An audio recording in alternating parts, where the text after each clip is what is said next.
২৮ ফেব্রুয়ারি ২০২৬ তেহরানের আকাশে যখন ভোরের আলো ফুটছিল, তখনই একটি বিস্ফোরণ পুরো পৃথিবীর ইতিহাস বদলে দিল। ৩০টি বাংকার বাস্টার বোমা মাটির সাথে মিশিয়ে দিল ইরানের সর্বোচ্চ নেতা আয়াতুল্লাহ আলী খামেনির সদর দপ্তর। দীর্ঘ ৩৭ বছরের একচ্ছত্র শাসনের অবসান ঘটল এক নিমিষে। কিন্তু এই মৃত্যু কি মধ্যপ্রাচ্যে শান্তি আনবে, নাকি এটিই সেই মুহূর্ত যার মাধ্যমে শুরু হতে যাচ্ছে তৃতীয় বিশ্বযুদ্ধ? আজকের ভিডিওতে আমরা খামেনি হত্যার ইনসাইড স্টোরি এবং এর ভয়াবহ বৈশ্বিক পরিণতি নিয়ে কথা বলবো। এই অভিযানের নাম ছিল অপারেশন এপিক ফিউরি। মার্কিন ও ইসরায়েলি বাহিনী যৌথভাবে এই হামলা চালায়। মজার ব্যাপার হলো, এটি কোনো সাধারণ বিমান হামলা ছিল না। প্রথমবারের মতো সস্তা কিন্তু খুনের ড্রোন ব্যবহার করে ইরানের রাডার সিস্টেমকে অন্ধ করে দেওয়া হয়। তারপর টমাহক মিসাইল এবং প্রিসিশন বোমার আঘাতে ধ্বংস করা হয় খামেনির বাসভবন। শুধু খামেনি নন, ইরানের সামরিক বাহিনীর মেরুদণ্ড অর্থাৎ জেনারেল হুসাইন সালামি এবং মোহাম্মদ পাকপুরকেও এই হামলায় নিশ্চিহ্ন করে দেয়া হয়েছে। এটি ছিল ইরানের উপর এক চরম মস্তকচ্ছেদ অভিযান। কিন্তু ইরান কি চুপ করে আছে? একদমই না। খামেনির মৃত্যুর কয়েক ঘন্টার মধ্যেই তারা শুরু করেছে অপারেশন ট্রু প্রমিস ৪,০০০-এরও বেশি রকেট এবং ব্যালিস্টিক মিসাইল ছুড়েছে তারা। দুবাইয়ের বুর্জ আল আরব হোটেলের জানালা ভেঙেছে, আবুধাবিতে বেসামরিক মৃত্যু হয়েছে, এমনকি পারস্য উপসাগরে মার্কিন রণতরী ইউএসএস আব্রাহাম লিঙ্কনের খুব কাছে আঘাত হেনেছে ইরানি মিসাইল। পুরো মধ্যপ্রাচ্য এখন একটি জ্বলন্ত অগ্নিকুণ্ড।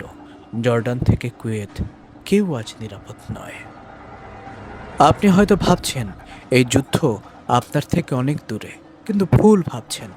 ইরান হরমুজ প্রণালী বন্ধ করে দিয়েছে। বিশ্বের ২০% তেলের সরবরাহ বন্ধ। তেলের দাম এখনই ব্যারেল প্রতি $১০০ ছাড়িয়েছে। এর মানে হলো আপনার মোটরসাইকেল থেকে শুরু করে নিত্য প্রয়োজনীয় সব জিনিসের দাম রকেটের গতিতে বাড়বে। বৈশ্বিক সাপ্লাই চেইন ভেঙে পড়েছে। এটি কেবল সামরিক যুদ্ধ নয়, এটি একটি অর্থনৈতিক মহাপ্রলয়। রাশিয়া ও ইরান গত বছরই একটি সামরিক চুক্তি সই করেছে। পুতিন এই হত্যাকাণ্ডকে আন্তর্জাতিক অপরাধ বলছেন। রাশিয়ার বিজ্ঞানীরা ইরানের পারমাণবিক কেন্দ্রে কাজ করছেন।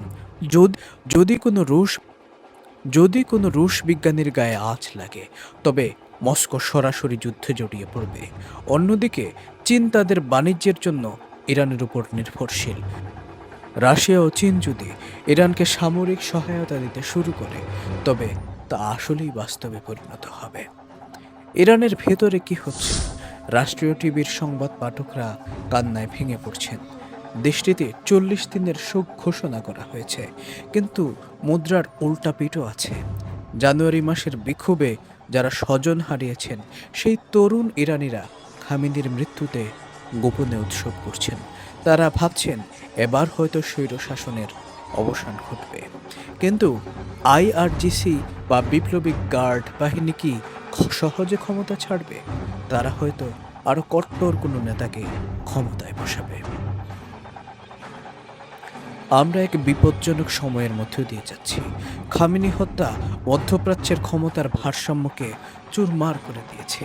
এটি কি কেবল একটি আঞ্চলিক সংঘাত, নাকি নতুন কোনো বৈশ্বিক যুদ্ধের শুরু? তার উত্তর সময় দেবে। আপনি কি মনে করেন এই হত্যাকাণ্ড জাস্টিফাইড, নাকি এটি বিশ্বকে ধ্বংসের মুখে ঠেলে দেবে? আপনার মতামত জানান কমেন্টে। ভিডিওটি ভালো লাগলে শেয়ার করুন এবং সাবস্ক্রাইব করে পাশে থাকুন। ধন্যবাদ।